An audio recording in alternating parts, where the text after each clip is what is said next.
מי יודע מה זה פרח מוגן? כן? שמי עידן סגיב. אני בן 22, גר בתל אביב, בן קיבוץ אסיסים בנגב. זה בסדר, אף אחד לא יודע איפה זה. בעצם... יש לי שני אחים גדולים.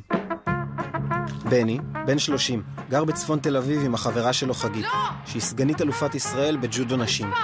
רצפה! בני אף פעם לא היה תלמיד טוב, אבל יש לו חוש טכני יוצא מגדר הרגיל. וזה מלידה. בגיל 8, בני היה החשמלאי הראשי של המשק. וכשהתגייס לצה"ל, הנציגים של חיל האוויר חיכו לו כבר בבקו"ם, וישר חטפו אותו משם. עכשיו זה יניע. תוך יומיים עשו אותו חשמלאי מוטס. בלי קורס. וגם בעיר בני התקדם יפה.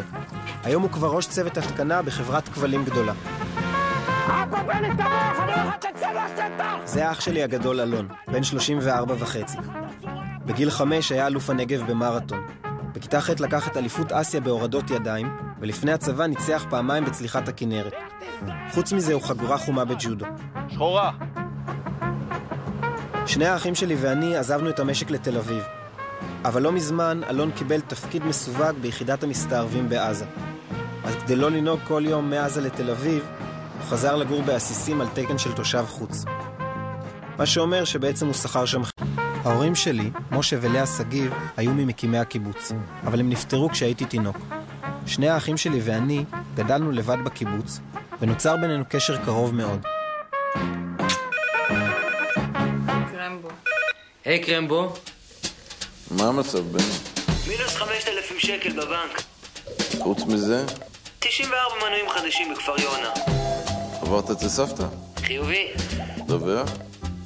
הסבתא שלנו, חיה סגיב, גרה בקיבוץ הרבה שנים. אבל לפני שנתיים דבורה המזכירה שכנעה אותה לעבור לבית אבות בנתניה. היא אמרה ששם יהיה יותר נוח.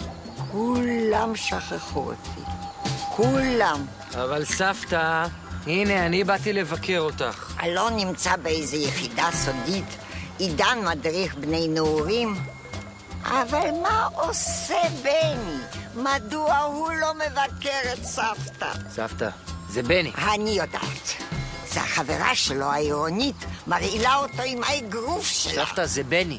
אין בני. בני! בני! וככה זה כבר שנים. כל לילה, בדיוק באותה שעה, אלון? אנחנו מדברים בטלפון. אלון? מה קרה? 84 בחוץ, רוצה לדבר איתך דחוף. שיחכה. זה דחוף מאוד. שירלי! אני מדבר עם אח שלי עכשיו. וזה לא יאמן! כל פעם אותו סיפור, רק בני לא מגיע. אבל קרמבו כבר שנה לא היה אצלה. היא שקרנית, אני הייתי, זה עידן לא היה. ומה דבורה אומרת לו היום בבוקר? מה? אם הוא תושב חוץ אין לו זכויות? ורק בגלל זה לא נותנים לו מקרר. אתה מבין בני? אני נולדתי שם, עכשיו אני תושב חוץ. מחר מגיעה קבוצה חדשה משוויץ. 2 בנים, 17 בנות. רק שלא תגמור לי כמו מוטי בננה בציריך. אל תשווה אותי למוטי בננה, אפילו לא בצחוק, אה? בני השווה אותך למוטי בננה. אני חושב שקרמבו נעלב קודם. בני, חייבים להשיג לו מקרר, הוא בן 35 בשבוע הבא. ואני אומר לה, סבתא, זה בני! בני! כלום. תעזרו לי, אני חייב מקרר!